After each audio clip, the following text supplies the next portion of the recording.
Peu de sujets déconcertent davantage les musulmans que la Trinité. Comment les chrétiens peuvent-ils à la fois croire en 3 personnes, le Père, le Fils et le Saint-Esprit, et se dire monothéistes ?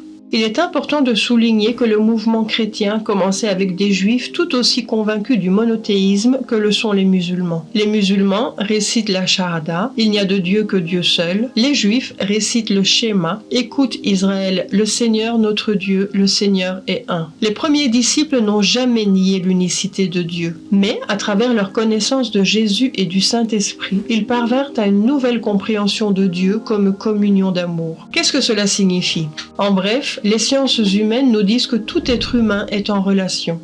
La mécanique quantique nous dit que ce principe s'applique aussi aux réalités physiques, puisqu'aucun phénomène n'existe en dehors d'une relation avec celui qui l'observe. La foi trinitaire se réfère au fait que Dieu aussi est relation en lui-même.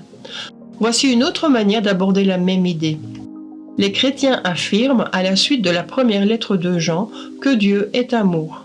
Ce n'est pas la même chose que de dire simplement que Dieu aime ses créatures, c'est plus radical. Avant même de créer le monde, Dieu était déjà amour et il le sera toujours.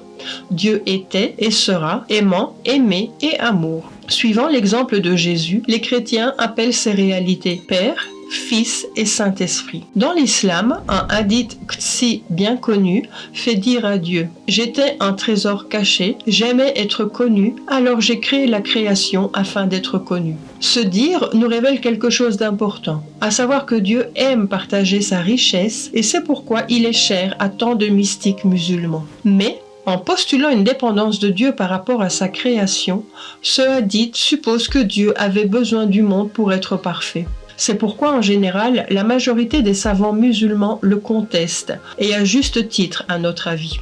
Mais alors, Dieu était-il connu et aimé avant la création ? Était-il amour lui-même, ou était-il seul et caché ? Pour les chrétiens, Dieu est le trésor du hadith, mais il n'a jamais été caché parce qu'il est éternellement connu de lui-même et aimé par lui-même. Il est une trinité d'amour. En d'autres termes, Dieu est un, mais il est aussi amour. Et que dit le Coran sur la Trinité ? La question est plus compliquée qu'il n'y paraît. Ce sera le sujet de notre prochaine vidéo.